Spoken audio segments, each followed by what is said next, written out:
Hola, ¿qué tal? Vamos a continuar con la lectura de la obra de Sigmund Freud. Estamos en la interpretación de los sueños. De este lado, aquí está. Primera edición de la interpretación de los sueños, año 1900. Llegamos a el apartado número sexto de la bibliografía científica de los problemas del sueño. Recordemos que los problemas quiere decir no la patología, sino lo que científicamente lo que, digamos, los límites del conocimiento que se tenía al respecto de los sueños en el año de 1900, anterior a este año, ¿vale? Permítame un momento, tengo una notificación en mi computadora y no quiero verme estorbado, digamos, en mi lectura. A ver, cerramos esto. A ver, vamos a dejarlo aquí, ¿vale?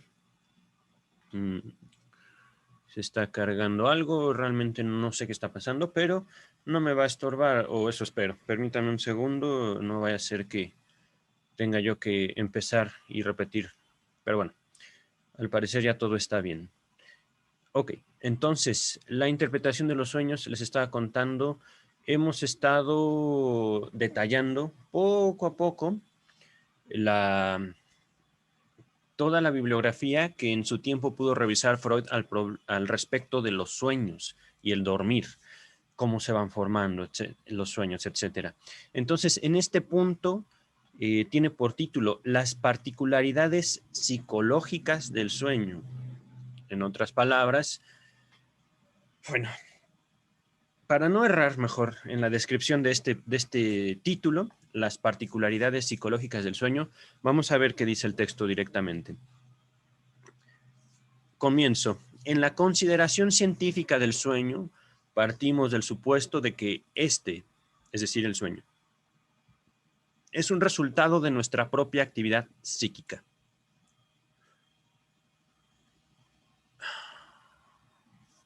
Es que es una frase tremenda esta.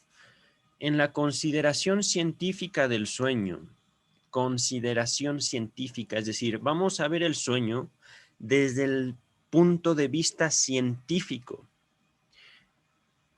Partimos del supuesto, es decir, una hipótesis de que este sueño, el sueño, es un resultado de nuestra propia actividad psíquica. Actividad psíquica, digamos, y ahorita voy a usar palabras lo más comunes o populares que se me puedan ocurrir: mente, psíquico, psique, actividad. Lo que hace nuestra mente, es decir, es posible y es necesario para poder tener una perspectiva científica de los sueños, considerarlos como un producto de nuestra mente. Ajá. Y esto, el sueño como un producto mental, es una hipótesis, es un supuesto. Ajá. Vamos a continuar. Es verdad que los sueños, una vez terminados, nos aparecen como algo ajeno, cuya paternidad nos apuramos tampoco a confesar que, aquí viene una nota de Strachey en alemán, tanto decimos, mir hat, no, Jetraum, se me ha ocurrido un sueño, es decir, el sueño me vino así, solito. Cuando aquí está un poquito al revésado, un poquito difícil. Voy a tomar estas palabras y estos paréntesis que se están expresando, digamos, en el texto linealmente para leérselos, digamos, ordenadamente que se entienda. Ajá. En alemán se dice, me ha ocurrido un sueño. ¿Cuándo he soñado? Ajá. Es decir, los alemanes en tiempos de Freud, y sí, los vieneses particularmente, porque recordemos, Freud era de Viena, dicen, en vez de decir yo soñé o he soñado, dicen me ha ocurrido un sueño, es decir, como que me pasó encima. ¿Ah? El sueño vino solito. Aquí vienen las frases en alemán, pero voy a omitirlas, ¿vale? quedémonos ahorita con el español, que es justamente la lengua en la que estamos compartiendo la obra de Sigmund Freud, estudiando la obra de Sigmund Freud. Aquí, esto es justamente estas frases que Freud toma de su lengua natal, de su vida diaria, digámoslo así, en las cuales Freud señala eso justamente. No queremos, o es difícil para nosotros, decía justamente los hablantes de alemán, confesar que nosotros gestamos el sueño, que nosotros le dimos vida a ese sueño como un producto de nuestra mente. Continúo con el texto. ¿A qué se debe esta, entre comillas, ajenidad psíquica del sueño? Ajenidad psíquica. Separación, digámoslo así, entre el sueño y nuestra mente. ¿Por qué? Se pregunta Freud. Tomando esta frase, ¿no? Me ha ocurrido un sueño. No dicen yo he soñado. No. Me ha ocurrido. El sueño vino solito. Y justamente a eso Freud llama ajenidad psíquica. Y esto es importante. Freud está usando palabras porque le son útiles. No son conceptos, ¿vale? No tenemos que aprender el concepto de ajenidad psíquica. No. Simplemente notar. Algo ocurre o algo ocurría en aquellos tiempos en los cuales Freud escribió la interpretación de los sueños, en los que los hablantes de lengua alemana decían me ha ocurrido un sueño. Es decir, yo no tuve nada que ver con ese sueño. El sueño vino solito. Continúa el texto. De acuerdo con nuestras elucidaciones, es decir, elaboraciones sobre las fuentes del sueño, fuentes de dónde viene el sueño, tenemos que pensar que no la determina el material que ha llegado a su contenido. En efecto, en buena medida es común a la vida onírica y a la vida de vigilia. Está hablando aquí de la ajenidad psíquica, ¿vale?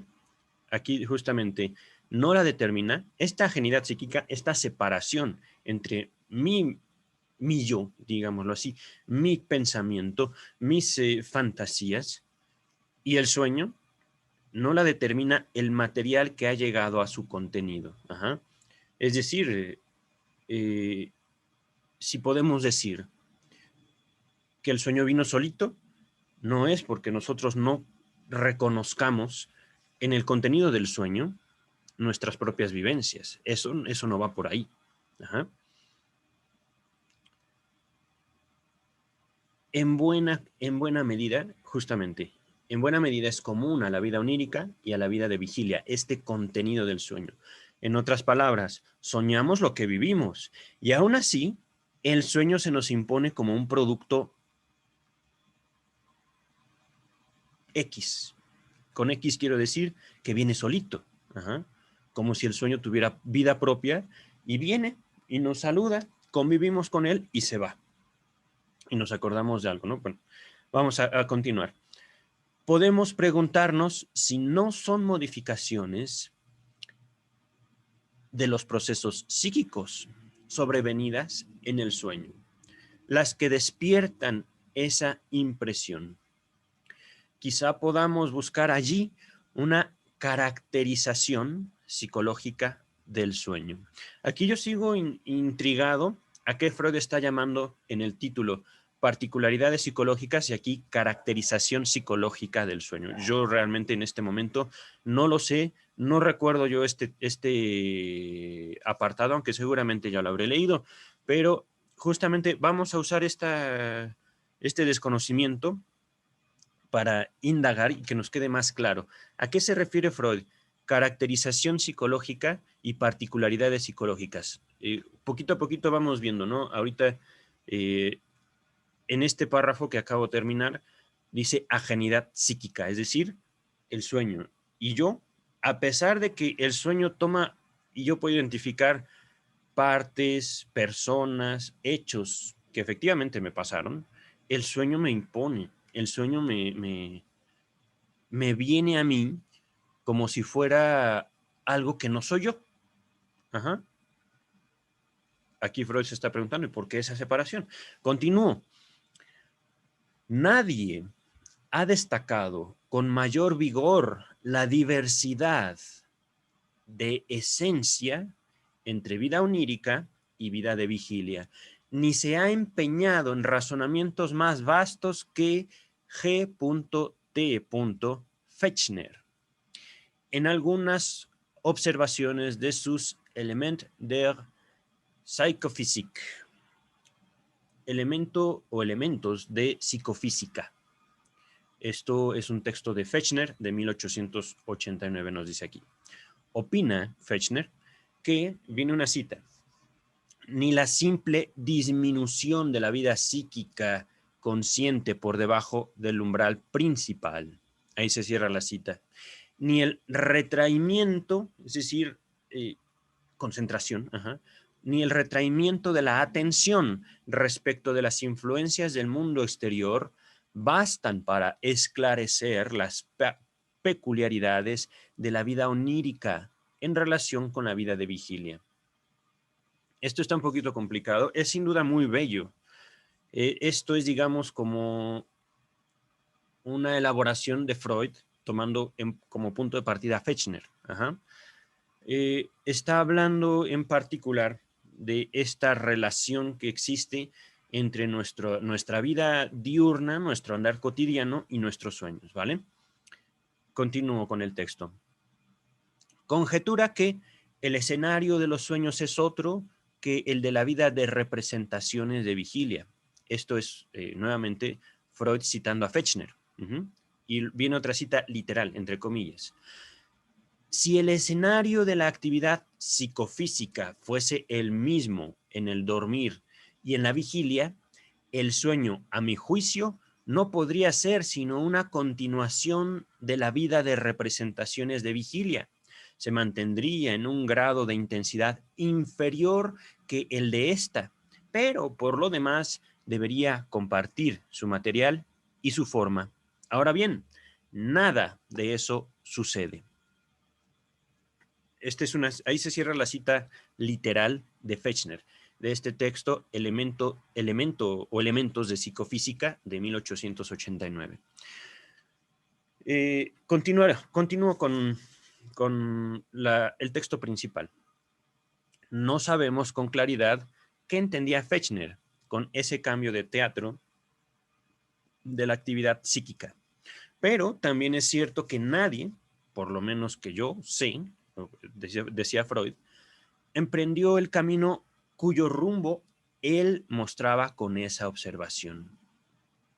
Debemos excluir una interpretación anatómica en el sentido de la localización fisiológica, cerebral, y aún referida a la estratificación histológica de la corteza del cerebro. Aquí Freud se está poniendo sumamente, esto es un apartado mío, un comentario mío, sumamente, digamos, médico, sumamente estricto también con todo lo que ha visto Freud al respecto de su tratamiento con histéricas. Recordemos aquí brevemente aquella observación que hace en estudios sobre la histeria, en el cual dice, parece que los histéricos ignoran por completo que tienen una anatomía. Los síntomas de los histéricos, a pesar de ser reales, a pesar de tener no pueden ser fingidos, obedecen a una lógica que trasciende el funcionamiento del cuerpo. Y aún así existe, eso está ahí, decía Freud, ¿no? En su momento en estudios sobre la histeria. Aquí, por ejemplo, está tratando de aterrizar los sueños, lo psíquico, en lo anatómico. Y dice, parece que no va por ahí. Parece. Es decir, cerebro, corteza cerebral. Voy a continuar. Pero quizá la idea de Fechner resulte certera, es decir, atinada y fecunda, si la referimos a un aparato anímico compuesto por varias instancias interpoladas una detrás de otra. Nota a pie de página número 1. Nos dice James Strachey. Esta idea se retoma y desarrolla en el capítulo 7, sección B. Ya llegaremos a ello. Antes de continuar, quiero señalar aquí que Freud hace por primera vez la referencia a un aparato anímico y señala, por supuesto, cómo es este aparato anímico, compuesto por varias instancias interpoladas, una detrás de otra. Ajá. Y aquí es donde quiero empezar, digámoslo, a también señalar, y a manera también de nota personal, esto es también para ustedes y para mí. Estoy yo ahorita trabajando, digámoslo así, por supuesto en mi propio libro que aquí tengo, por supuesto con ustedes aquí en la interpretación de los sueños, pero también es un trabajo que veo yo, que excede por mucho mi tiempo de vida. Es un trabajo que, al cual voy a dedicar mi vida mientras yo viva, por supuesto, pero pues uno nunca sabe uno realmente en qué momento puede llegar a morir. Y soy totalmente aquí sincero, honesto y posiblemente esté diciendo yo algo que les duela. Lo lamento mucho, pero es lo que se me impone ahorita.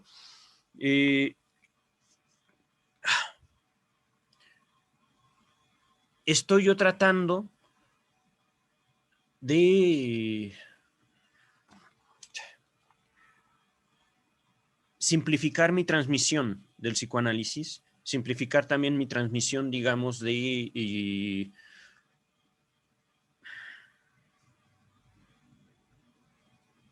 no sé, simplificar, digamos, la transmisión del psicoanálisis, quería yo traducirlo a otras palabras. Pero Freud está aquí justamente empezando ya a introducir, digámoslo así, una elaboración, aparato anímico. Eso, como tal, no existe. Ajá. Freud está usando estas palabras para buscar entender, para buscar también apropiarse de la contribución de Fechner. Ajá. Fechner dijo algo y Freud dice, eso es importante y podemos hacer que eso funcione considerando un aparato anímico. Ajá. Porque esto lo digo justamente por la impresión que tengo de mi propia práctica y también de mi propia experiencia, tanto en psicoanálisis como en psicología, hablando de México, año 2021. Ajá.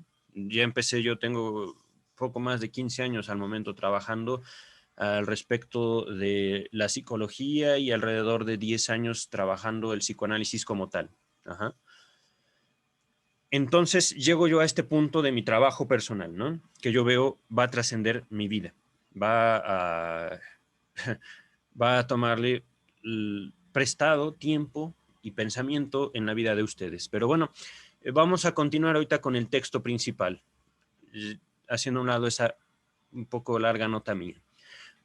Otros autores, dice Freud, se han contentado con destacar una u otra de las particularidades psicológicas aprehensibles de la vida onírica, convirtiéndolas en el punto de partida de intentos de explicación más vastos. Aquí entonces estamos viendo poco a poco qué quiere decir Freud con particularidades psicológicas. Voy a ponerlo con otras palabras. ¿Cómo nos relacionamos con nuestros sueños? Ajá. Eso es muy bello realmente. Digo, vamos a continuar. Aquí ya no quiero hacer más observaciones mías. ¿Cómo nos relacionamos con nuestros sueños? A eso más, al momento es más o menos lo que quería decir Freud con particularidades psicológicas. Continúo. Con acierto, es decir, con veracidad, se ha observado que una de las principales peculiaridades de la vida onírica se presenta ya en el estado del adormecimiento y ha de verse en ella el fenómeno preparatorio del dormir. Lo característico del estado de vigilia es, según Schleiermacher,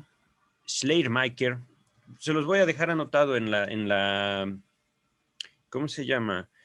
En la miniatura, en la presentación del video, ¿vale? Entonces lo podrán ver. No sé realmente cómo se pronuncia este nombre en alemán, pero bueno, vamos a decirlo así. Shirley Marker, en 1862. Que la actividad del pensamiento se cumple en conceptos y no en imágenes.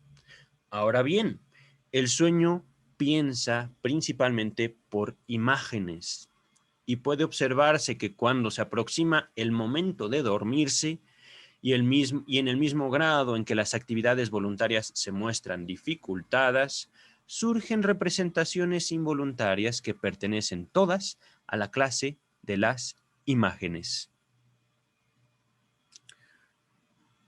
Aquí Freud nuevamente está haciendo uso del lenguaje, está usando palabras que le son útiles para describir lo que ve.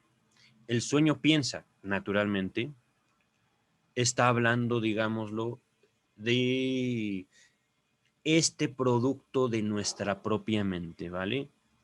Está este trabajo que hace la actividad del sueño, la actividad, digamos, que nos sobreviene después de dormir, que traduce nuestras experiencias en imágenes, principalmente, no únicamente, porque eso ya lo veremos después, principalmente en imágenes. Vemos cosas en el sueño. También podemos oír, también podemos oler. Pero por lo general son imágenes. Continúo. Estoy repitiendo ahorita este mismo texto. Y puede observarse que cuando se aproxima el momento de dormirse, en el mismo grado en que las actividades voluntarias se muestran dificultadas, es decir, ya no podemos movernos, ¿por qué? Porque estamos dormidos, surgen representaciones involuntarias que pertenecen todas a la clase de imágenes. Dormimos, ¡pum! Nuestro control corporal cesa. ¿Por qué? Porque estamos dormidos. Y esto lo señala Schleiermacher. Está ahorita Freud citándolo a él, aunque no es una cita literal, ¿vale?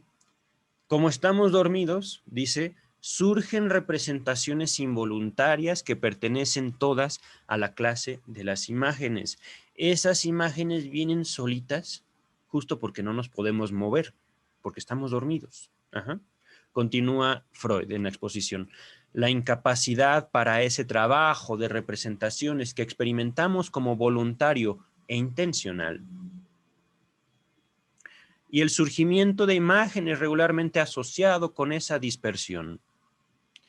He ahí dos caracteres que se reiteran en el sueño y que, después del análisis psicológico de este, habremos de reconocer como caracteres esenciales de la vida onírica. Oh, caray. Es que en serio es bellísimo, al menos es la impresión que tengo, ¿no?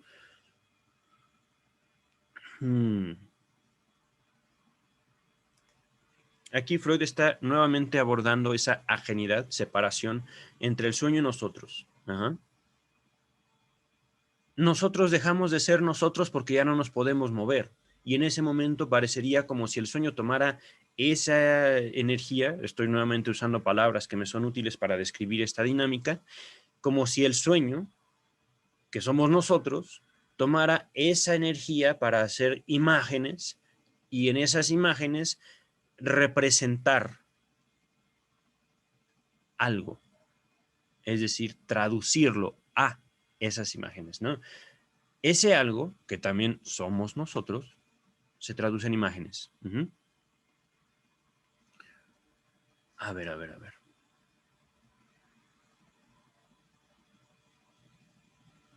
Aquí está hablando justamente de dispersión, digámoslo, esta separación, traducción. Continuamos. Acerca de estas imágenes, las alucinaciones hipnagógicas, averiguamos ya que por su contenido son idénticas a las imágenes oníricas. Nota a pie de página número 2, que aquí nos dice Strachey. Esta nota fue agregada en 1911, es decir, estas son palabras también de Sigmund Freud. H. Silberer, con B grande, en 1909, ha demostrado con bellos ejemplos cómo, en estado de somnolencia, unos pensamientos abstractos se transponen en imágenes plástico-intuitivas que pretenden expresar lo mismo. Nota de Strachey, agregado en 1925. Volveré sobre este descubrimiento en otro contexto. Aquí nos dice Strachey, lo veremos en el volumen 5. Pero bueno, vamos a continuar. El sueño, entonces, piensa de manera predominante, aunque no exclusiva, por imágenes visuales. Trabaja además con imágenes auditivas y en menor medida con impresiones de otros sentidos. También es mucho en el sueño lo que simplemente se piensa o se representa, subrogado en tal caso, es decir, sustituido, probablemente por restos de representaciones palabra. Eso es algo también importantísimo, ya lo veremos después, pero esto de representaciones palabra nos apunta directamente, o por lo menos a mí, al trabajo de Jacques Lacan, que Jacques Lacan trabaja mucho el inconsciente, digámoslo, como una formación del lenguaje, pero esto lo estoy nuevamente expresando por medio de palabras que no necesariamente pueden ser entendidas o, ¿cómo decirlo? Correctas en el uso tradicional de los conceptos, ¿vale? Simplemente son palabras que estoy usando. Continúo.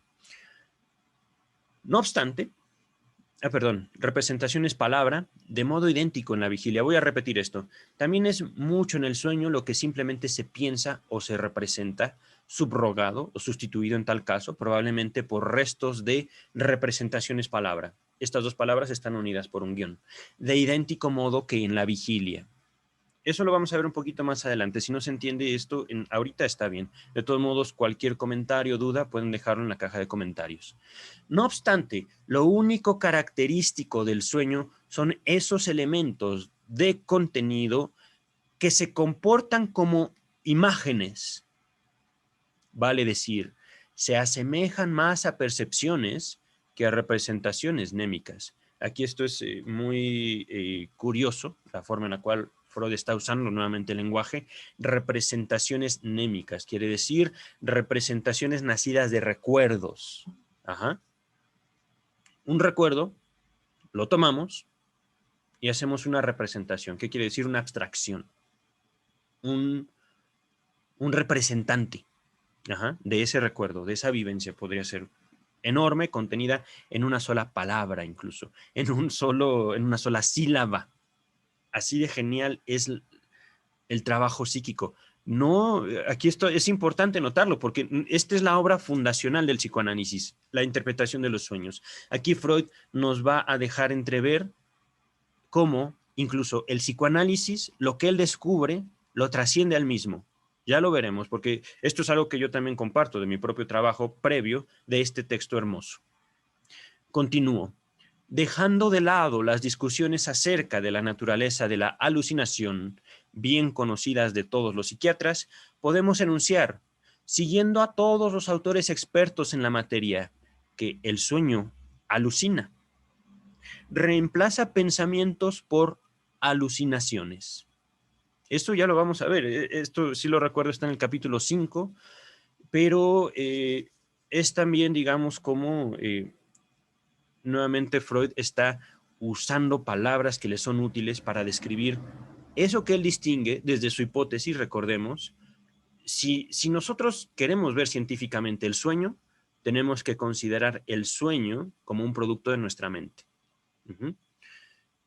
Y a partir de todo lo que hemos estudiado hasta ahorita en la interpretación de los sueños, podemos sustentar la hipótesis que el sueño es nuestro, en un sentido subjetivo, personal, individual. El sueño soy yo.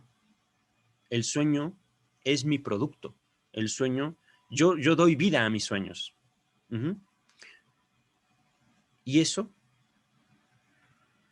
es justamente el intento de Freud, una aproximación científica a, digámoslo, no el problema, para no decir que somos enfermos mentales. No, no, no, no, no. El sueño como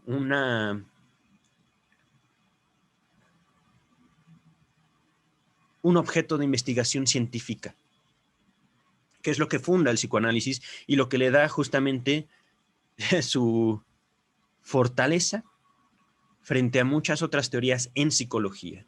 Vamos a continuar. En este sentido, no hay diferencia alguna entre representaciones visuales y acústicas.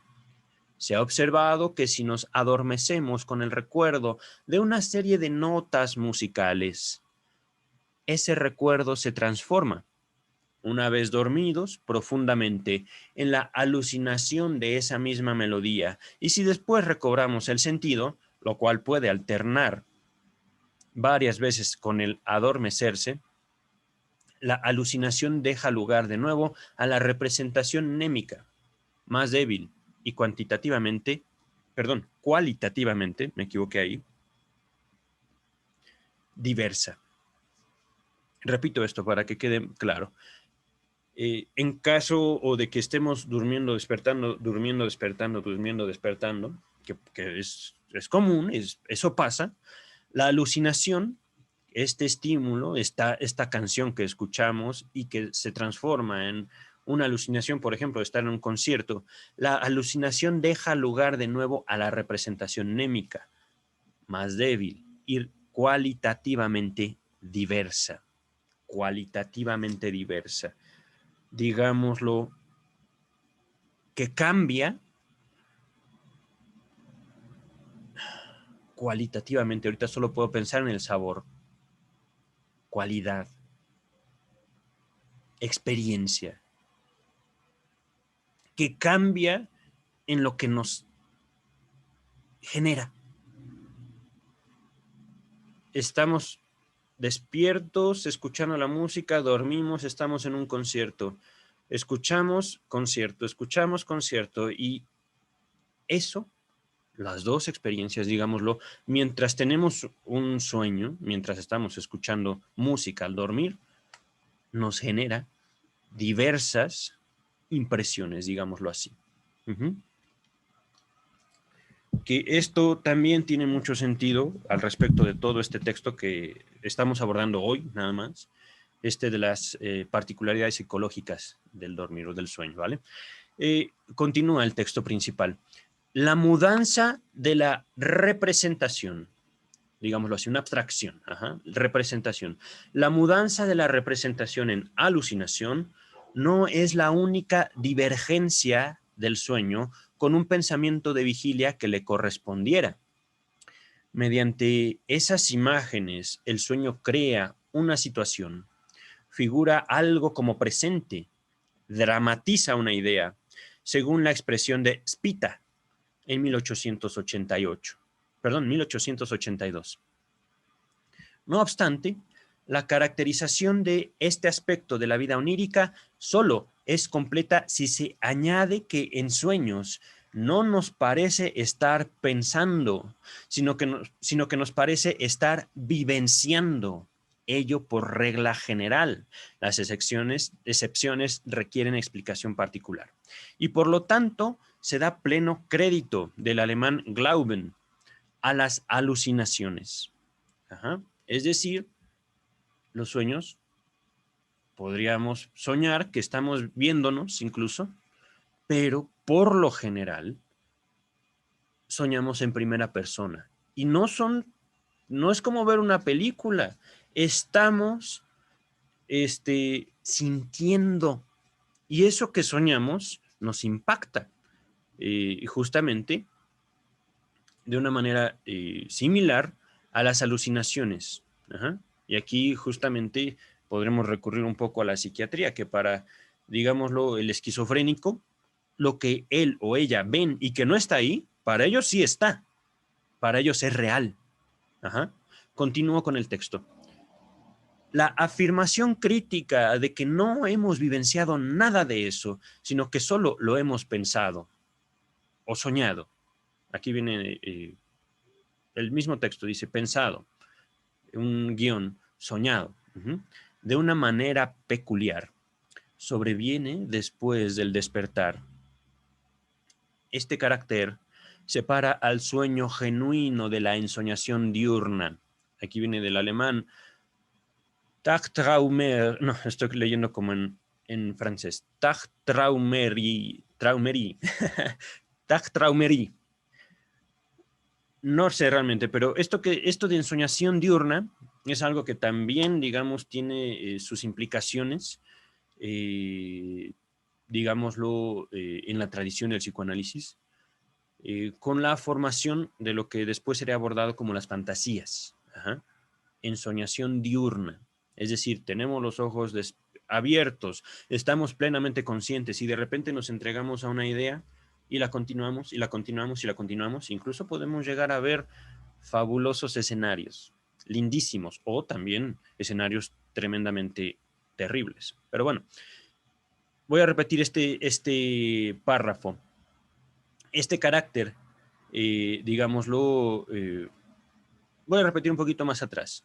La afirmación crítica de que no hemos vivenciado nada de eso, sino que solo lo hemos pensado o soñado de una manera peculiar, sobreviene después del despertar. Ajá, es decir, pum, despertamos, ahí hay separación. Este carácter separa al sueño genuino de la ensoñación diurna, que nunca se confunde con la realidad. Repitiendo esto de las fantasías, estamos fantaseando, híjole, ya me vi casado, híjole, ya me vi con hijos, híjole, tengo el mundo en mis manos. ¡Pum! Estoy leyendo. Simplemente me entregué a un pensamiento gozoso. Que también hay pensamientos y fantasías angustiantes. Pero bueno, vamos a continuar.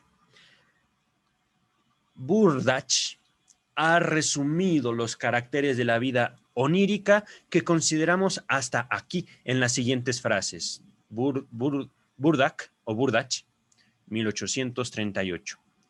Esto es una cita literal, es decir, está entre comillas.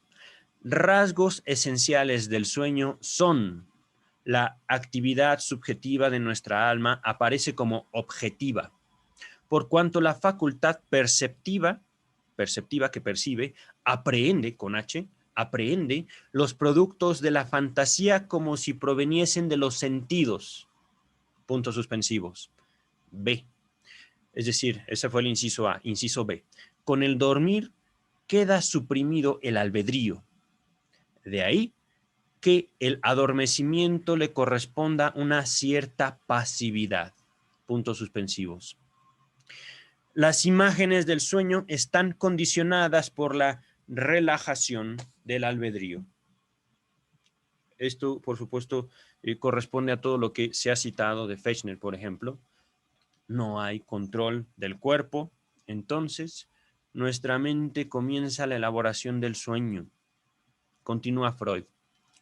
Pasemos ahora al intento de explicar la credulidad, es decir, vamos, a ver, voy a continuar esto. Pasemos ahora al intento de explicar la credulidad del alma hacia las alucinaciones oníricas que solo pueden entrar en escena después de suspendida una cierta actividad de albedrío. Strompel, 1877, explica que el alma en ese estado se comporta correctamente y siguiendo su mecanismo.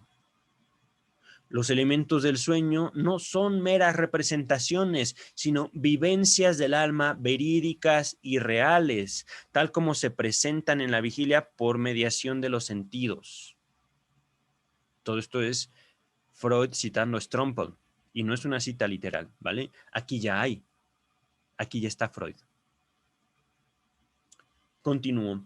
Mientras que el alma vigilante piensa y representa por imágenes de palabra y por el lenguaje, en el sueño, ella, el alma, piensa y representa por imágenes de sensaciones reales. Aquí nos está enviando al libro de Strompel, de 1877. Y en el sueño viene a agregarse a esto una conciencia especial. Y en la medida en que, como en la vigilia, sensaciones e imágenes son trasladadas a un espacio exterior. Esto es importante. Sensaciones e imágenes son trasladadas a un espacio exterior. Ahí yo tendría la duda, ¿en el sueño o en esta percepción que tenemos al dormir? Ajá. Esta duda realmente no tiene ahorita mayor impacto en el texto. Simplemente se podría entender incluso de las dos formas. Dormimos, representamos y en nuestra representación incluso sentimos que en el sueño nos jalan, por ejemplo, ¿no? Y seguimos dormidos. Eso es algo muy, muy curioso que me ha ocurrido. Continúo. Regresa el texto de Freud citando Strumpel. No es una cita literal. Por eso debe admitirse que respecto de sus imágenes y percepciones, el alma se encuentra en sueños, en idéntica situación que en la vigilia. Aquí dice Ibid, es decir, tomado de Strumpel, página 43. Recordemos el texto de Strumpel, no viene el título ahorita, pero es de 1877. Y si, no obstante, en sueños se equivoca, ello se debe a que en el estado del dormir falta el único criterio que permite distinguir las percepciones sensoriales, según sean dadas desde fuera o desde dentro. Es que es justamente lo que me vengo preguntando, ¿no? Podemos traducir nuestro sueño en imágenes, por ejemplo, donde nos visita alguien soñando. Estamos soñando que dormimos, lo cual es algo fascinante. O bien, realmente, por ejemplo, tenemos un gatito y se sube a nuestra cama y lo sentimos. Y ese estímulo real, objetivo, físico, se traduce en un sueño. Un ángel durmiendo en mi pecho, por ejemplo, ¿no? Continuamos. No puede someter sus imágenes a la única prueba que mostraría su realidad objetiva. Aquí no puede, se refiere al sueño. Y aquí esto es fascinante. El sueño ya ha adquirido, en este momento del texto de la interpretación de los sueños, un carácter. El sueño ya no es nada más el acto del soñar, sino que Freud está hablando del sueño como un producto de nuestra mente que toma una cierta autonomía. El sueño trabaja, el sueño hace. ¿En base a qué? A lo que nosotros le dimos, o mejor dicho, en base a lo que toma de nosotros el sueño. Eso es fascinante. Pero bueno, vamos a continuar. Además, desdeña, es decir, minimiza, hace a un lado la diferencia entre imágenes intercambiables caprichosamente y aquellas otras en que no cabe esa arbitrariedad. Aquí está hablando, digamos, del trabajo del sueño y va introduciendo dos fenómenos que más adelante va a nombrar de formas como muy concisas y que va a estudiar justamente en este abordaje científico del sueño. Continuamos. Yerra, es decir, se equivoca o modifica porque no puede aplicar la ley de la causalidad al contenido de su sueño. Y esto está tomado, recordemos, de Strumpel, me parece. Permítame un segundo. Sí, Strumpel, 1877. Repito, yerra, el sueño yerra, se equivoca, porque no puede aplicar la ley de la causalidad. 1 más 1 son 2. Así no trabaja el sueño, al contenido de su sueño. En suma, su apartamiento del mundo exterior contiene también la razón de su creencia en el mundo subjetivo de los sueños. A las mismas conclusiones llega Delboeuf. Igual lo estoy pronunciando como puedo, se los voy a dejar en la miniatura que presenta este video, ¿vale? Después de desarrollos psicológicos en parte divergentes, es decir, como que se separan, como que al parecer son contradictorios los desarrollos de Delboeuf, 1885. Aquí viene ahora Freud citando a Delboeuf, y no literalmente, estas son citas, digámoslo, ya trabajadas por Freud. Prestamos a las imágenes oníricas la creencia en la realidad. Viene una palabra en alemán, me voy a seguir. Porque en el dormir no tenemos otras impresiones con que pudiéramos compararlas, porque estamos desligados del mundo exterior. ¿Se entiende, no? Dormidos. nos desligamos. Y sin embargo, no del todo. Vamos a continuar. Pero si creemos en la verdad de estas alucinaciones, no es por la imposibilidad de emprender exámenes mientras dormíamos. Justamente, estamos dormidos, pero el mundo sigue existiendo. El mundo nos sigue impactando aún dormidos. Y esto, digámoslo así, es como el trabajo de Freud, del Buff, perdón. Aún así, a pesar de que estamos medio metidos en nosotros mismos y escuchando también y sintiendo a nuestro alrededor, esas imágenes se nos imponen y las vivimos. Vivimos en el sueño. Vivimos los sueños. Los percibimos, nos impactan. Continuamos. El sueño puede fingir todos esos exámenes. Puede mostrarnos, por ejemplo, que tocamos la rosa vista, es decir, en el sueño veo una rosa y la toco. Y por cierto, soñamos con ello. Según Delboeuf, no existe ningún criterio concluyente para saber si algo es un sueño o una realidad de vigilia, salvo, y esto solo como universalidad práctica, el hecho del despertar. Declaro que fue espejismo todo lo que viví después de que me hube dormido. Cuando, ya despierto, observo que yazgo desvestido en mi lecho. Aquí nuevamente es una forma muy bella que usa Freud para, digamos, traducir el escrito de Delboeuf en una vivencia. La única separación que tenemos entre la vigilia y el dormir, dicho en sentido estricto, es que despertamos. Me río porque estando enamorado es como nos damos cuenta de esto. Estando enamorados, y esto ya ustedes lo sabrán, espero realmente que puedan vivir esa experiencia, es una experiencia hermosa y terrible a la vez. Hermosa porque estamos en un mundo en el cual todo brilla más. Terrible porque podemos despertar de esa sensación de hermosura y darnos cuenta que esa persona que nosotros amamos no es quien creíamos. ¡Pum! Despertamos, ¿no? Aquí ya estoy yo tomando el enamoramiento como una clase de sueño, pero vamos a regresar al texto.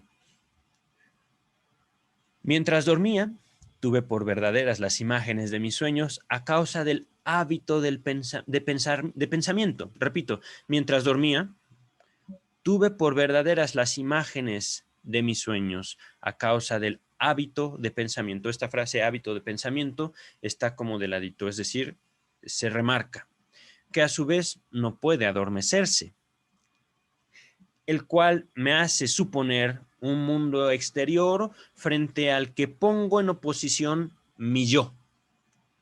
Aquí viene la nota a pie de página número 3. Esta es una nota de Sigmund Freud. Hafner, 1887, es decir, este es otro autor, intenta, como Delboeuf, explicar la actividad onírica por la modificación que por fuerza produce en el funcionamiento, en lo demás correcto, del aparato anímico intacto, la introducción de una condición anormal, pero describe esa condición en términos algo diferentes. Según él, Hafner, la primera marca del sueño es la ausencia de lugar y de tiempo, es decir, el hecho de que la representación se emancipa del lugar asignado al individuo dentro del orden espacio-temporal. ¡Oh! Esto es bellísimo y esto también se traduce en lo inconsciente, pero ya llegaremos a ello. Vamos a continuar. Sigamos en la nota a pie de página número 3. Con esto se enlaza el segundo rasgo básico del sueño, la confusión de las alucinaciones, imaginaciones y combinaciones de la fantasía con percepciones externas. Aquí viene Freud citando literalmente a Hafner. Recordemos, 1887. La totalidad de las fuerzas superiores del alma, en particular la formación de conceptos, el juicio y el razonamiento, por un lado, y la libre autodeterminación por el otro, se anudan a las imágenes sensibles de la fantasía y en todo momento las tiene por base. Por eso, también estas actividades participan en el desarreglo de las representaciones oníricas. Participan, decimos, pues en sí y por sí muestra capacidad de juzgar, así como nuestra capacidad de juzgar, así como nuestra capacidad de voluntad, en manera alguna se alteran mientras dormimos. Nuestras actividades son tan agudas, tan libres como en el estado de vigilia. Tampoco en sueños puede el hombre infringir las leyes del pensamiento. Por ejemplo, no puede considerar idénticas las cosas que se le presentan como contrapuestas. Es decir, hay separaciones en el sueño, etcétera. De igual modo, solo puede anhelar lo que se imagina bueno. Aquí viene la cita de Hefner. No, perdón, sí es Hefner. No, bueno, este autor. Subration boni. Subration, imagina bueno, así fue como fue traducido, así se tradujo, ¿vale? Pero en esta aplicación de las leyes del pensamiento y la voluntad, el espíritu humano se extravía en el sueño por la confusión de una representación con otra. Así sucede que en el sueño cometemos las mayores contradicciones, al par que, por otro lado, podemos formar los juicios más agudos y los razonamientos más consecuentes, así como las decisiones más virtuosas y santas. Falta de orientación. He ahí todo el secreto del vuelo que toma nuestra fantasía en el sueño.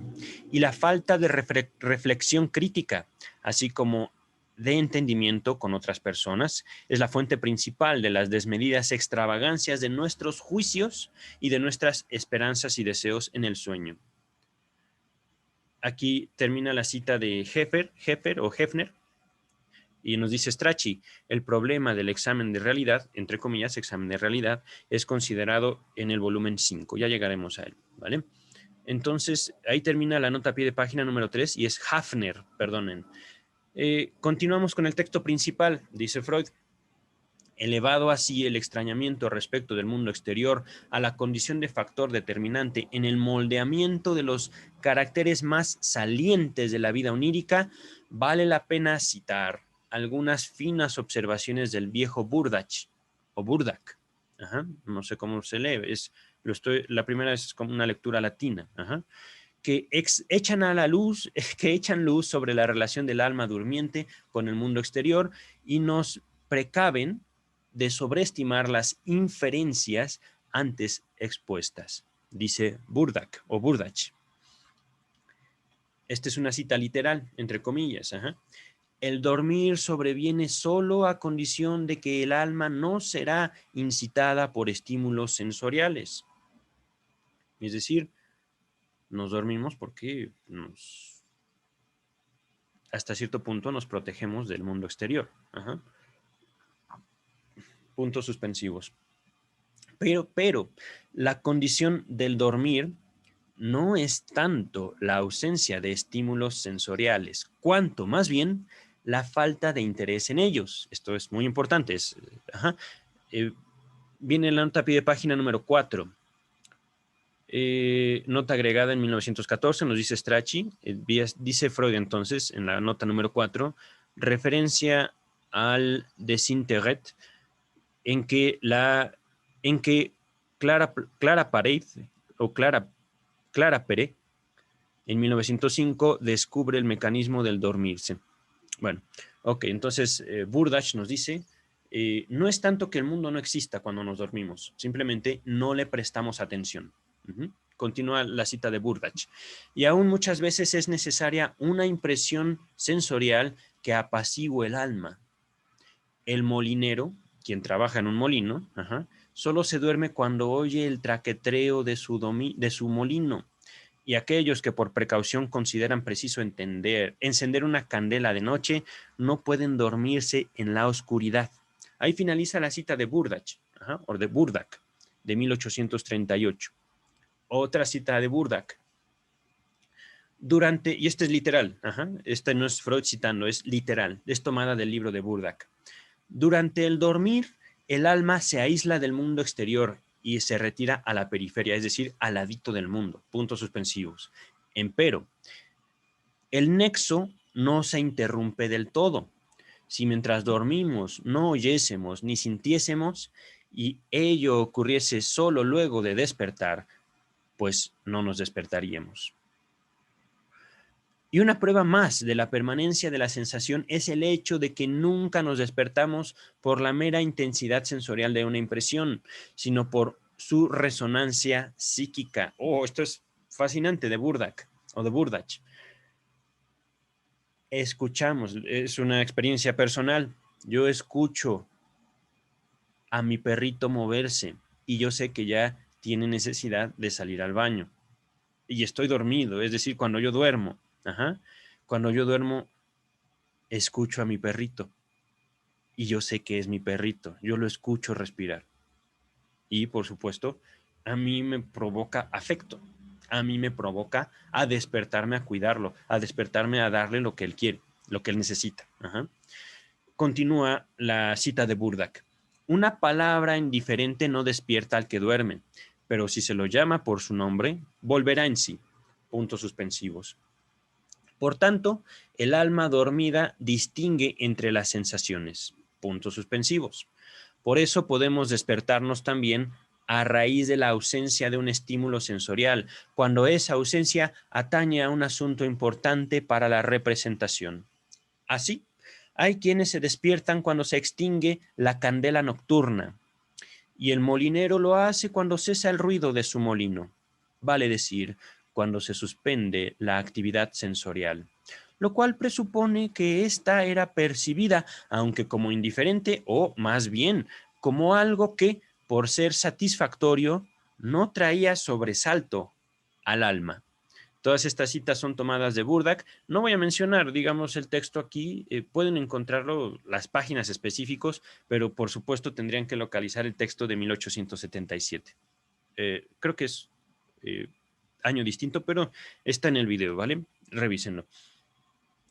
O si quieren también revisar, recuerden, estamos ahorita en la interpretación de los sueños para revisar las citas de los autores, los libros específicamente. Va a haber, eso ya no lo leo, no lo comparto, pero cada tomo tiene su bibliografía, ¿vale? Continúa el texto principal. Y aun si quisiéramos prescindir, es decir, quitar, ignorar de estas objeciones nada desdeñables, deberíamos confesar que las propiedades de la vida onírica apreciadas hasta aquí y que han sido derivadas del apartamiento respecto del mundo exterior no pueden dar entera razón de su ajenidad. Repito, y esto es también fascinante, Freud desde el principio de este capítulo nos dice, ¿por qué parece que los sueños son de alguien más? Como si vinieran de otro lugar. Si al fin y al cabo toman de lo que yo viví y yo los vivo. Esos sueños, estoy dormido, pero los vivo. Vivo mis sueños. ¿Por qué? Y justamente todo esto se traduce, se sigue abordando, se sigue analizando, se sigue estudiando. Continúa el texto. Porque si así fuere, debería de ser posible reconvertir las alucinaciones del sueño en representaciones y las situaciones oníricas en pensamientos, resolviendo de este modo la tarea de la interpretación del sueño. Esto en realidad es lo que intentamos cuando, una vez despiertos, reproducimos el sueño por el recuerdo que de él tenemos, pero ya lograremos del todo o solo en parte esa retraducción. El sueño no pierde nada de su carácter enigmático. Vamos a continuar. Ahorita esto me da mucho gusto leerlo, pero vamos a continuar, ¿vale? Todos los autores suponen también, sin detenerse en ello, que en el sueño ocurren otras alteraciones todavía más profundas del material de representaciones de vigilia. es decir, de la vida cotidiana, de la vida despierta. Continúo. Una de ellas es la que Strompel procura discernir con las siguientes elucidaciones, 1877. Aquí viene cita literal de Strompel. Cuando cesan la actividad de la intuición sensible y la conciencia de la vida normal, el alma pierde también el suelo en que pudiéramos arraigar sus sentimientos, anhelos, intereses y acciones. También aquellos estados, sentimientos, intereses y valoraciones mentales que en la vigilia van unidos a las imágenes némicas están sometidos, puntos suspensivos, a una presión oscurecedora, a consecuencia de la cual se afloja su conexión con esas imágenes. Las imágenes perceptivas de cosas, personas, lugares, hechos y acciones de la vida despierta muchas veces se reproducen aisladas, pero ninguna de ellas trae consigo su valor psíquico. Este se ha desprendido de ellas, que por eso deambulan en el alma por sus propios medios. Puntos suspensivos, y ahí se finaliza la cita literal de Strompel, 1877. Continúa Freud. Ese despojamiento de las imágenes de su valor psíquico, también atribuido al extrañamiento respecto del mundo exterior, ha de tener parte principal, según Strompel, en la sensación de ajenidad con que el sueño se contrapone a la vida en nuestro recuerdo. ¿Vale? Vimos en la página 73 que ahorita estamos en la 77, pero estamos todo dentro del mismo contexto, ¿vale? Las particularidades psicológicas del sueño. Que ya vimos que ya el adormecimiento conlleva la renuncia a una de las actividades psíquicas, a saber, a la guía voluntaria del decurso de las representaciones, es decir, en nuestro pensamiento, ¿vale? Cuando nosotros dormimos, no pensamos como acostumbramos pensar en la vida cotidiana, linealmente. Ajá. Sin embargo, podemos también decirlo, el pensamiento como un fruto de nuestra alma, el pensamiento como un fruto de nuestra psique, la psique no descansa, nuestro pensamiento no descansa. Ajá. Y por eso ya no es lineal, es de otra forma. Continúo. Esto nos impone la conjetura, sugerida ya por otras consideraciones, de que el estado de dormir se extendería también abarcando los desempeños anímicos. Quizás algunos de estos cesen por completo. Los restantes siguen trabajando imperturbados y en tales circunstancias pueden rendir un trabajo normal. Esta fue una pregunta. He ahí la pregunta que ahora se nos plantea. Aquí emerge el punto de vista según el cual las peculiaridades del sueño podrían explicarse por la disminución del rendimiento psíquico durante el estado del dormir. La impresión que el sueño provoca a nuestro juicio vigilante viene en auxilio de este punto de vista. De ese punto de vista, perdón. El sueño es inconexo. No le repugna unir las contradicciones más ásperas. Admite cosas imposibles. Desecha el saber de que nos preciamos durante el día. Nos muestra embotados en lo ético y lo moral. A quien en la vigilia quisiera portarse tal como en el sueño lo exhibe en sus situaciones, lo tendríamos por insensato. Quien despierto hablase como lo hace en sueños o quisiese comunicar cosas tal como ocurren en el contenido de los sueños, nos impresionaría como un confundido o deficiente mental. Por eso no creemos, sino expresar un hecho cuando tasamos en muy poco la actividad psíquica durante el sueño. Y en particular, cuando afirmamos que las operaciones intelectuales superiores quedan en el sueño suspendidas o al menos gravemente deterioradas. Con insólita unanimidad, es decir, todos, de las excepciones que daremos en cuenta en otro lugar, los autores han formulado sobre el sueño este tipo de juicios que también llevan directamente a una teoría o explicación determinadas de la vida onírica. Es llegado el momento de que yo sustituya el resumen que vengo haciendo por una selección de sentencias de diversos autores, filósofos y médicos, acerca de los caracteres psicológicos del sueño. Voy a latinizar las palabras, ¿vale? Los nombres. Según Lemoyne, en 1855, la incoherencia de las imágenes oníricas es el único carácter esencial del sueño. Maury es del mismo parecer. Dice, en 1878, viene una cita en francés, aquí está su traducción en español. No hay sueños que sean absolutamente racionales y no contengan alguna incoherencia, algún anacronismo, algún absurdo. Siguiendo a Hegel, dice Spita, 1882, que falta al sueño toda trabazón comprensible y objetiva. Dugas afirma, 1897, viene una cita en francés, ahora la comparto en español. El sueño es la anarquía psíquica afectiva y mental. Es el juego de las funciones libradas a sí mismas y ejerciéndose sin control y sin meta. En el sueño el espíritu es un autómata espiritual. Eso está muy bello. A ver, vamos a regresar. Otra cita, esta debe de ser también de Hegel. No, Dugas, perdón. La falta de hilación, es decir, continuación, hilación, el aflojamiento y la mezcolanza de la vida ideativa en que la vigilia se mantiene cohesionada por el poder lógico del yo central. Así, esta es una cita literal, bien entre comillas. Ahí cierran las comillas, pero continúa el pensamiento.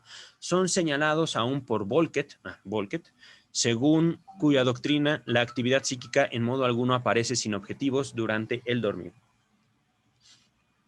El carácter absurdo de los enlaces de representaciones que ocurren en el sueño difícilmente pueda condenarse con mayor vehemencia que la de Cicerón. Aquí viene el texto de Cicerón, es decir, se va a citar, está en latín, pero abajo viene la traducción. Y es tomado del texto de Divinatione, número 2, o volumen 2. Dice Cicerón: es imposible concebir una cosa tan trastornada, irregular o monstruosa en que no podamos soñar. Repito, es imposible concebir una cosa tan trastornada, irregular o monstruosa que no podamos soñar.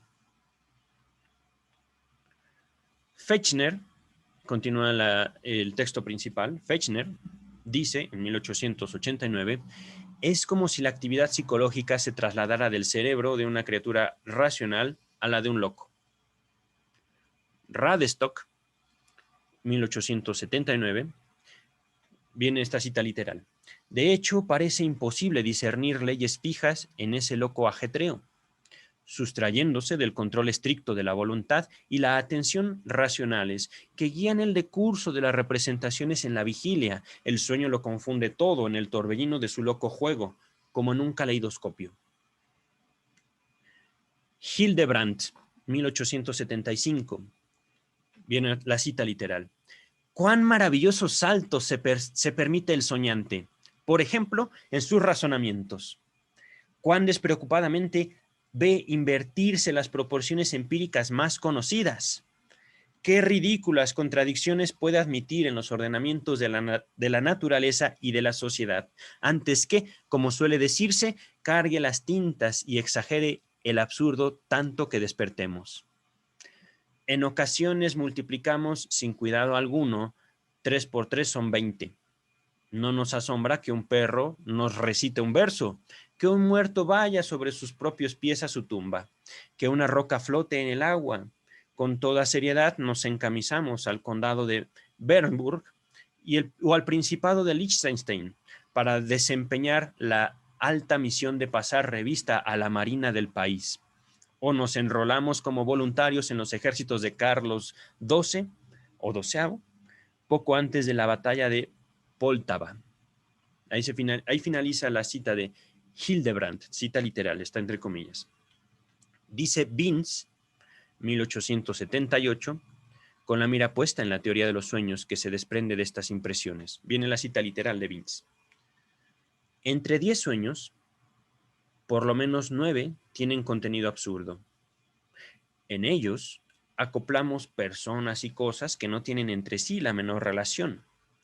Y un instante después, como en un caleidoscopio, el agrupamiento ha cambiado. Si es posible, ahora será más insensato y loco que antes. Y si así prosigue el juego cambiante del cerebro, no dormido por completo, hasta que despertamos y, pasándonos la mano por la frente, nos preguntamos si de hecho poseemos todavía la facultad de representación y pensamiento racionales. Ahí finaliza la cita de Vince. Maury, 1878, establece: en cuanto al nexo de las imágenes oníricas con los pensamientos de la vigilia, una comparación muy impresionante para el médico. Esta cita está en francés, voy a leerla en español, me voy a la traducción. Permítanme un segundo, aquí está. La cita de Maury, cita literal. La producción de estas imágenes, que en el hombre despierto nacen casi siempre por obra de la voluntad, es para la inteligencia lo que ciertos movimientos de la coria y afecciones paralíticas son para la movilidad. Por lo demás, el sueño es para él, es decir, para Maury, viene otra vez la cita en francés, pero me voy a su traducción, toda una serie de degradaciones de la facultad pensante y razonante. Degradaciones. Aquí quiero hacer el énfasis. Muchos autores dicen: el sueño es una estupidez, el sueño es una tontería, el sueño guácala, el sueño es una locura. Y ahí se inserta Freud. Pero vamos a continuar. Apenas hace falta citar las manifestaciones de los autores que retoman este enunciado de Maury, extendiéndolo a cada una de las operaciones psíquicas superiores. Es decir, Maury dice, en el sueño no pensamos, en el sueño no razonamos. Podemos también extenderlo. En el sueño no hay voluntad, en el sueño no hay inteligencia, en el sueño no hay memoria. No, bueno, eso ya es como muy descabellado, pero bueno. Vamos a continuar. Según Strompel, en el sueño retroceden, incluso desde luego cuando el absurdo no es palmario, todas las operaciones lógicas del alma, las que descansan en nexos y relaciones. 1877. De acuerdo con Spita, 1882, en el sueño las representaciones parecen subtraerse por completo a la ley de la causalidad. Radstock, 1879, y otros destacan la debilidad del juicio y del razonamiento, característica del sueño. Según Jodl, 1896, en el sueño no hay crítica ni enmienda alguna de una serie perceptiva por el contenido de la conciencia total. El mismo autor expresa, cita literal: todas las variedades de la actividad consciente ocurren en el sueño, pero incompletas, inhibidas, aisladas unas de otras. Se cierra la cita literal. Las contradicciones en que incurre el sueño con relación a nuestro saber de vigilia son explicadas por Stricker y por muchos otros, diciendo que en el sueño se olvidan hechos o se pierden relaciones lógicas entre las representaciones. 1879, etcétera, etcétera. Es decir, se olvidan, se pierden relaciones lógicas entre representaciones y así. Continúa. Estos autores, que en general pronuncian juicios tan desfavorables acerca de las operaciones psíquicas que se cumplen en los sueños, confiesan, no obstante, que les queda cierto resto de actividad anímica. Wundt, cuyas doctrinas fueron ley para tantos otros estudiosos en los problemas oníricos, lo admite expresamente, es decir, directamente. Cabría preguntarse entonces por la índole y la constitución de ese resto de actividad psíquica normal que se exterioriza en los sueños. Ahora bien, es generalmente admitido que la capacidad de reproducción, la memoria, es la que menos parece sufrir en el sueño, justo lo que les comentaba, y aún puede mostrar cierta superioridad respecto de esa misma función en la vigilia, es decir, parece ser que recordamos más mientras estamos soñando. Continúa el texto. Aunque una parte de los absurdos del sueño debe explicarse precisamente por el carácter olvidadizo de la vida onírica. Según Spita, el dormir no afecta la vida del ánimo, y es esta la que después dirige al sueño. Por ánimo, del alemán Gemut, entiende esta es una cita literal de Spita, la descomposición constante de los sentimientos. No es descomposición, me he equivocado al leer. La composición constante de los sentimientos, composición que constituye la esencia subjetiva más íntima del ser humano. Tomado de Spita, 1882.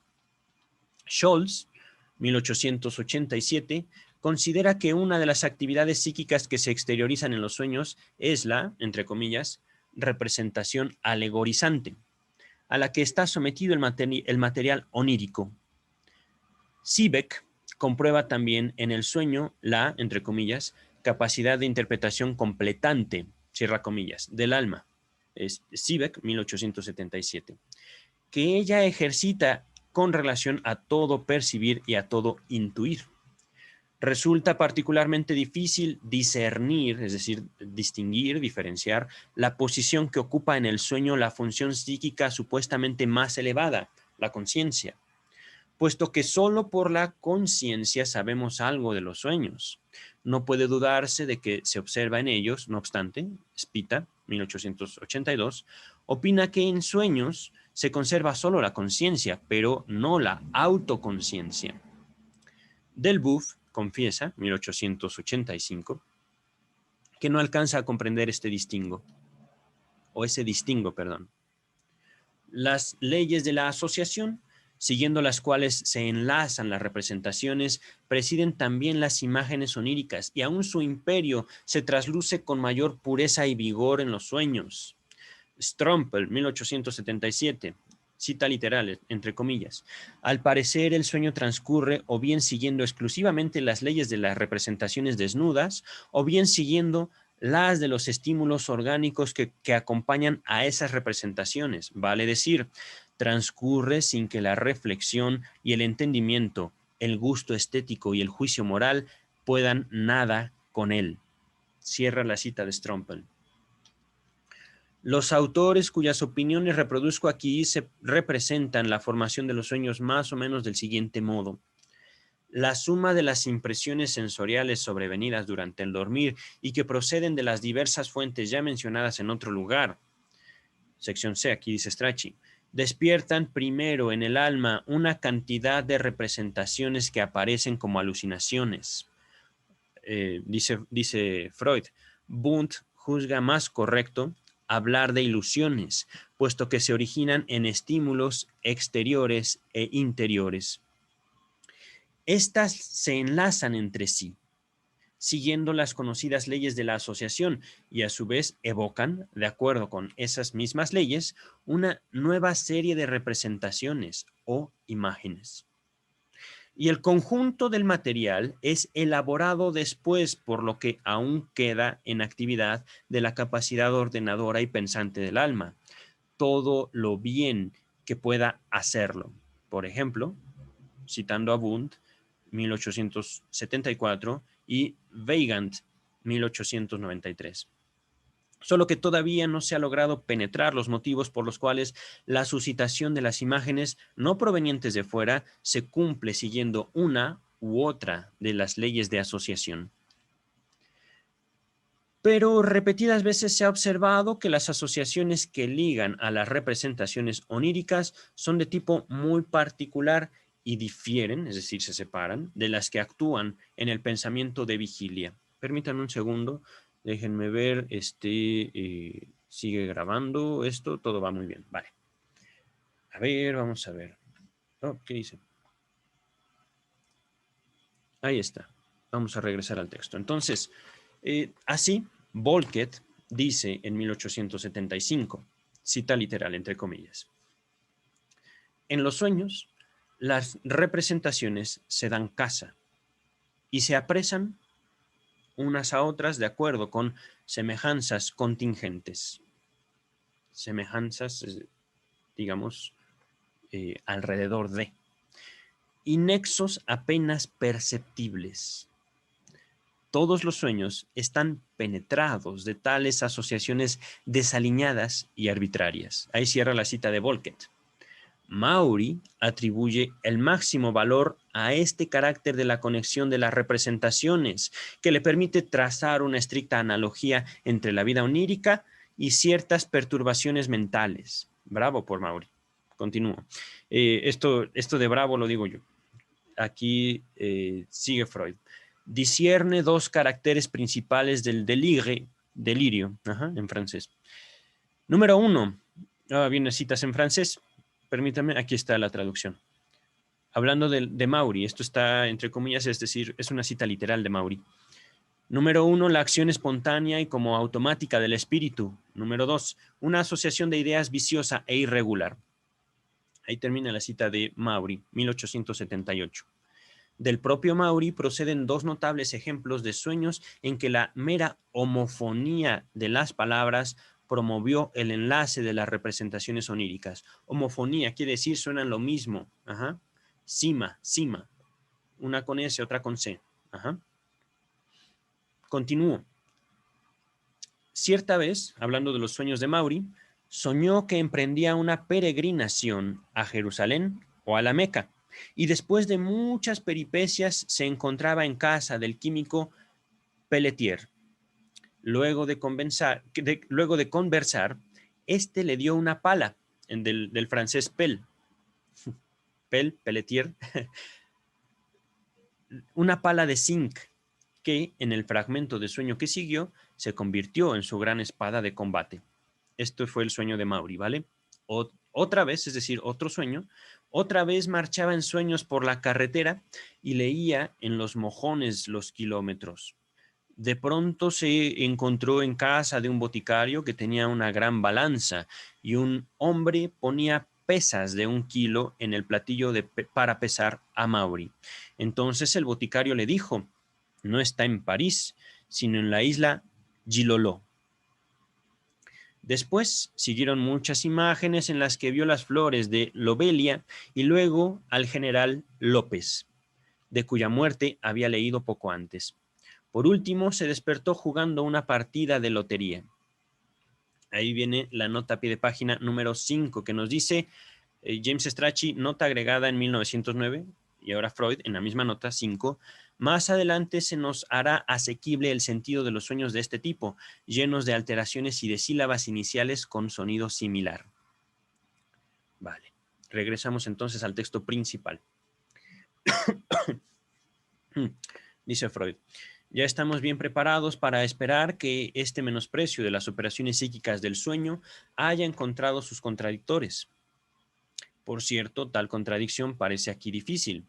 Que uno de los desvalorizadores de la vida onírica asegure, Spita, 1882, que las mismas leyes psicológicas que gobiernan en la vigilia presiden también en el sueño, o que otro, Dugas, afirma que, viene cita en francés, el sueño no es sin razón, ni siquiera irracionalidad pura. Poco significa en la medida en que ninguno de los dos se tome el trabajo de armonizar esta apreciación con la anarquía psíquica y la disolución de todas las funciones en el sueño, tal como ellos mismos las describieron. Pero otros parecen haber vislumbrado la posibilidad de que la locura del sueño quizá no carezca de método.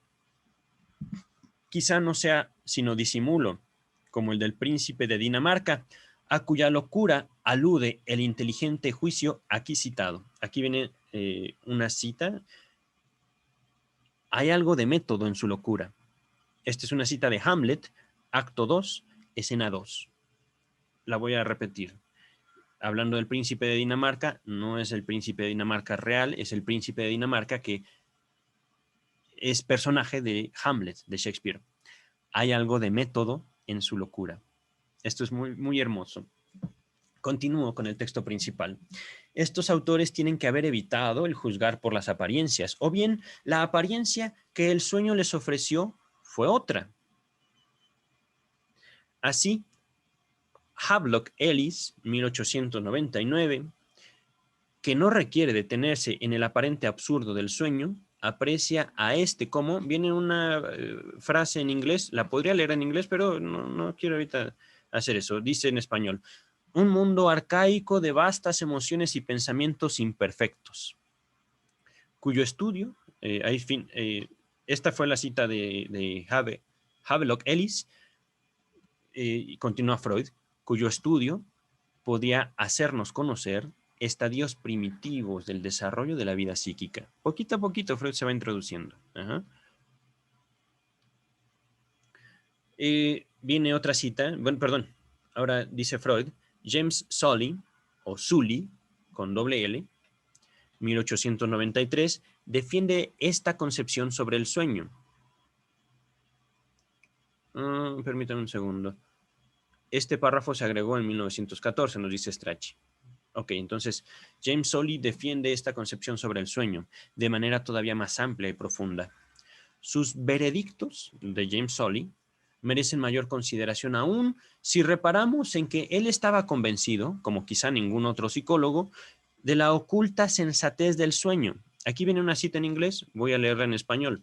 Ahora bien, nuestros sueños son un medio para conservar estas personalidades sucesivas, anteriores, entre paréntesis. Este paréntesis parece de James Strachey. Aunque, perdón, siguiendo la cita de Sully, cuando estamos dormidos retrocedemos a las viejas maneras de ver y sentir las cosas, a los impulsos y actividades que nos dominaron hace mucho tiempo. Ahí finaliza la cita de Sully. A ver, ¿dónde me quedé? Ok. Un pensador como Dilbov afirma, aunque no justificadamente, pues no aporta pruebas que refuten las ofrecidas en contrario, cita en francés, 1885, en el sueño y exceptuando la percepción, todas las facultades del espíritu, inteligencia, imaginación, memoria, voluntad, moral, permanecen intactas en su esencia, solo que se aplican a objetos imaginarios y móviles.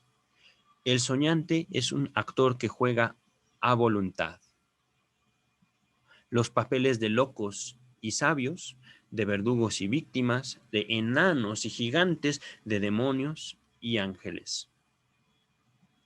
Ahí finaliza la cita de Delboeuf. Continúa Freud, quien parece haber cuestionado de la manera más enérgica la desvalorización del rendimiento psíquico en el sueño es el marqués de Hervey, 1867, contra el cual Maury polemizó vivamente y cuya obra no pude conseguir a pesar de todo mi empeño. Aquí viene la nota a pie de página número 7 que nos dice James Strachey, esta obra del famoso sinólogo del Marqués se publicó anónimamente. Ah, mira. Maury, dice Freud, regresando al texto, Maury dice sobre él, sobre el Marqués, en 1878, y viene una cita en francés que voy a leer en español. El Marqués de Hervey otorga a la inteligencia en el dormir toda su liberación de acción y de atención. Y para él, aparentemente, el dormir solo consiste en la oclusión de los sentidos, en que éstos se cierran al mundo exterior, de modo que, según su manera de ver, el hombre que duerme no se distingue mucho del que, taponeando sus sentidos, deja vagar su pensamiento. Entonces, toda la diferencia que separa el pensamiento ordinario del pensamiento durmiente sería que en este último, pensamiento durmiente, la idea adopta una forma visible, objetiva, y se parece, hasta confundirse con ella, a la sensación determinada por los objetos exteriores. El recuerdo reviste la apariencia del hecho presente. Esta es la cita de Maury, digamos, citando también o atribuida en relación a una cita del marqués Hervey, perdón. Continúa Freud en su texto principal, pero Maury agrega, es decir, otra cita literal de Maury, que hay otra diferencia de capital importancia, a saber, que las facultades intelectuales del hombre dormido no muestran el equilibrio que conservan en el hombre despierto. Continúa Freud en el texto principal. En Bashid, es decir, Bashid es otro autor, 1911, y aquí viene la nota 8, que esto seguro se agregó después. Este párrafo y el siguiente se agregaron en 1914. Mira, cuánta revisión hacía Freud de su texto. Entonces, en Bashid, o también podemos leerlo, Bashid, en 1911, que nos proporciona un mejor conocimiento del libro de Hervey, hallamos que este autor se expresa del siguiente modo acerca de la aparente incoherencia de los sueños. 1867. Bashid, no, espera, de Hervey. es decir, lo que sigue será una cita literal de Bashid citando a de Hervey, ¿vale? La imagen del sueño es la copia de la idea. Lo principal es la idea. La visión solo es accesoria. Establecido esto, hay que saber seguir la marcha de las ideas. Hay que saber analizar el tejido de los sueños. Entonces la incoherencia se hace comprensible. Las concepciones más fantásticas se convierten en hechos simples y perfectamente lógicos. Puntos suspensivos. Los sueños más extravagantes encuentran incluso una explicación muy lógica cuando se lo sabe analizar. Ahí finaliza la cita de que Bashid hace de Hervey, ¿vale? Continuamos en el texto principal. J. Stark o Starke, 1913, ha señalado que un autor antiguo, desconocido para mí, es decir, no para mí, sino para Freud, defendió una solución semejante para la incoherencia del sueño. Escribía Wolf Davidson, 1799, cita literal, entre comillas, es decir, lo que sigue es una cita de Wolf Davidson. Las extrañas discontinuidades de nuestras representaciones oníricas tienen todas su fundamento en la ley de la asociación. Solo que esta conexión suele producirse en el alma de manera muy oscura, y así creemos observar discontinuidades donde no las hay. ¿Verdad? Eso sí, ahí sí nos sorprende el autor Walt Davidson. Pero vamos a continuar. Ya no sé cuánto falta, pero ya estoy muy divertido aquí. Dice Freud, la escala de la apreciación del sueño como producto psíquico muestra en la bibliografía un amplio registro. Va desde el menosprecio más profundo, cuyas expresiones hemos citado, pasando por la sospecha de un valor todavía no descubierto, hasta la sobrevaloración que sitúa al sueño por encima de los rendimientos de la vida de vigilia. Hildebrandt, quien, como sabemos, esboza en tres antinomías la característica psicológica de la vida onírica, resume en la tercera de estas oposiciones los puntos extremos de dicha serie. Entonces, Hildebrandt, 1875. Viene una cita literal. Es la que afrenta a una elevación, a una potenciación que no pocas veces llega al virtuosismo, con una aminoración y un debilitamiento de la vida anímica que a menudo decae por debajo del nivel de lo humano. En lo que atañe al primero, sigue la cita de Hildebrandt, en lo que atañe al primero, es decir, un pensamiento casi rayando en lo excelso, ¿quién no podría corroborar por su propia experiencia que en las creaciones y urdimbres del genio de los sueños pueden manifestarse una profundidad e intimidad del ánimo, una delicadeza de la sensación, una claridad en las intuiciones y una finura de observación, una justeza en el chiste, tales que modestamente admitiríamos no poseerlas como propiedad constante en la vida de vigilia? El sueño tiene una poesía maravillosa, una alegoría certera, un humor incomparable, una ironía refinadísima. Contempla el mundo bajo una luz peculiarmente idealizadora y suele potenciar el efecto de sus manifestaciones gracias a una comprensión más perspicaz de la esencia que ellas tienen por base. Nos presenta la belleza terrena con un fulgor verdaderamente celestial. Lo excelso con majestad suprema, lo que por experiencia tenemos bajo la figura más horripilante, lo ridículo con una comicidad indescriptiblemente total. Y hay veces en que, ya despiertos, una cualquiera de esas impresiones perdura con tanta plenitud en nosotros que damos en pensar que el mundo real nunca nos ha ofrecido nada semejante. Híjole, qué bello. Este es, digamos, también lo que nos da cuenta del nivel en el cual bibliográficamente se codeaba Freud. Es decir, esta es una cita maravillosa de Hildebrandt, pero fabulosa. y Freud la tomó, ¿no? Pero aquí el genio es Hildebrand. El genio es Hildebrand, aquí. Por eso es también valiosísimo este tipo de contenido que yo estoy compartiendo con ustedes, ¿vale? Que yo estoy generando también. Es decir, nos estamos codeando con los grandes. Hildebrand, Freud, Hegel, etcétera, etcétera, etcétera. Vamos a ver. Continúa el texto principal, dice Sigmund Freud. Cabe preguntarse si verdaderamente aquellas observaciones menospreciadoras y esta alabanza entusiasmada se refieren al mismo objeto. Oh, con esto quiere decir Freud, la humanidad se discute su relación con sus sueños. Bellísimo. Se pregunta Freud, ¿han descuidado unos los sueños tontos y otros los profundos y perspicaces?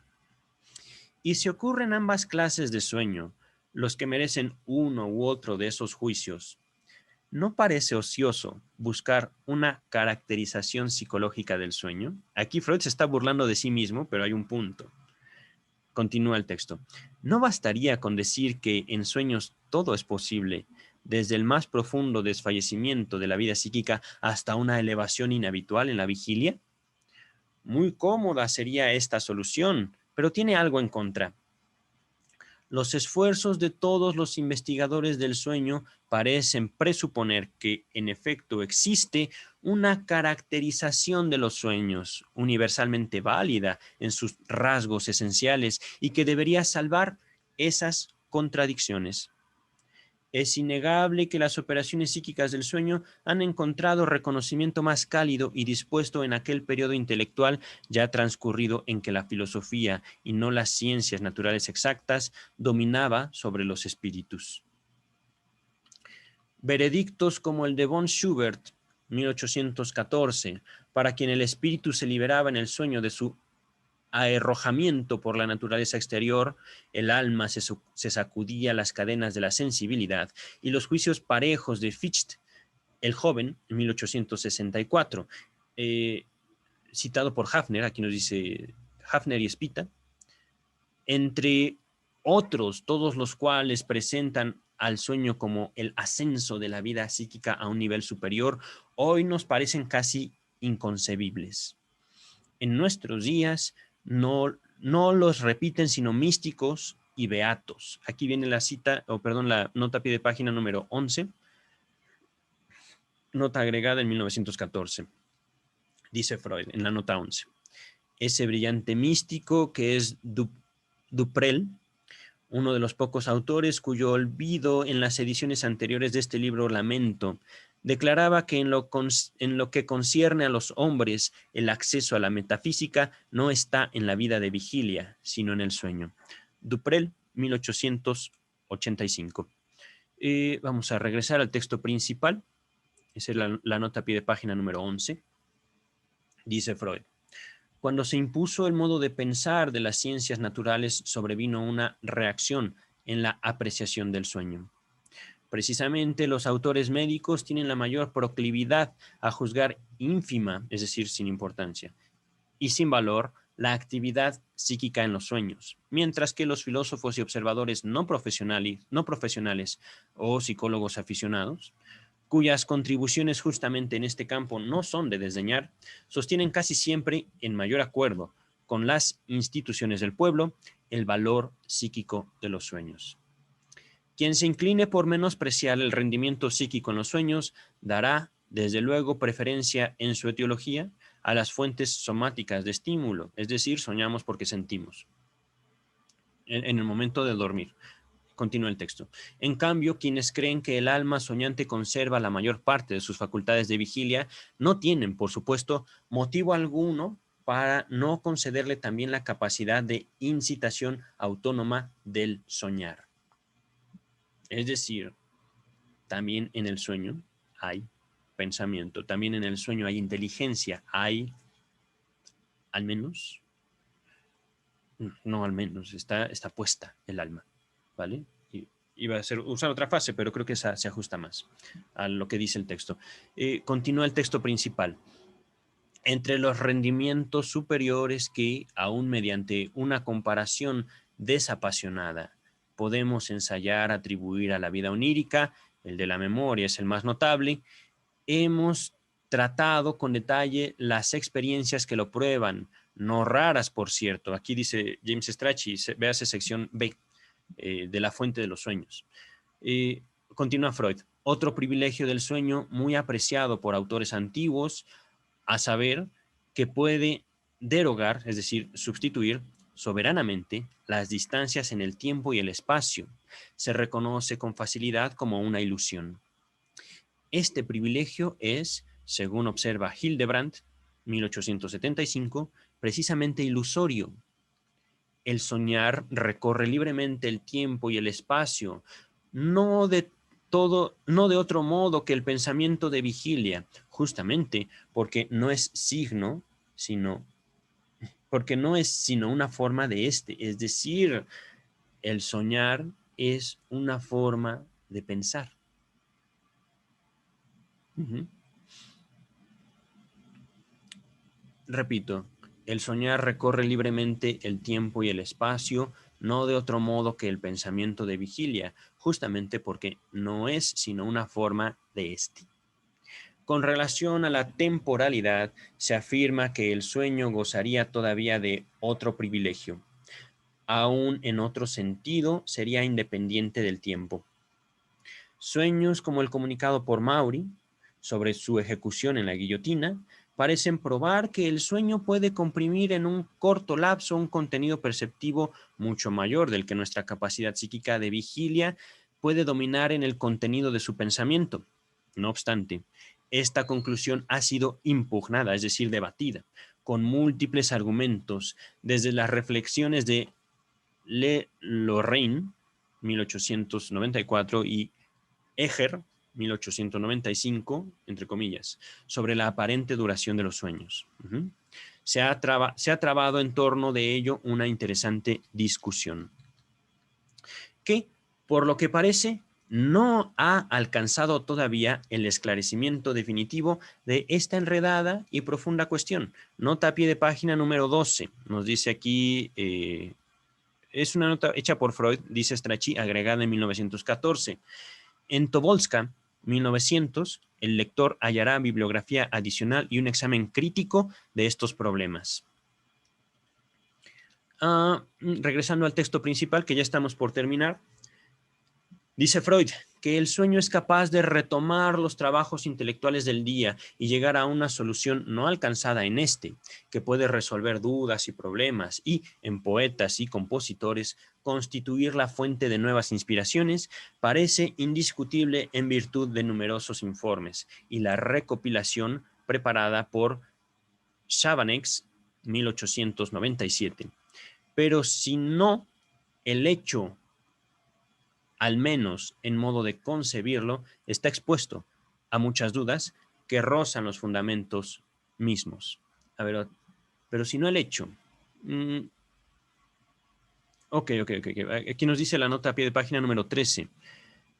Nota agregada en 1914, Strachey dice, y Freud nos dice, véase la referencia o véase la crítica de Havelock Ellis, 1911. Vamos a finalizar ya el texto. Por último, la postulada virtud adivinatoria del sueño es objeto de disputas en que objeciones difícilmente salvables tropiezan con reafirmaciones repetidas con tenacidad. Pero con plena justificación se evita desconocer todo lo fáctico referido a ese tema, porque para una serie de casos parece próxima una explicación psicológica natural. Nota número 14. Véase el artículo de Freud publicado póstumamente, que se incluye como apéndice al final de esta obra. Es decir, ya vamos a llegar a eso, pero por el momento es todo. Este ha sido un capítulo hermoso, por demás hermosísimo para mí. Espero que ustedes lo hayan disfrutado tanto como yo. Terminamos entonces aquí el capítulo sobre las particularidades psicológicas del sueño. Les agradezco mucho su paciencia, su atención y por supuesto espero vernos pronto. Cuídense, por favor.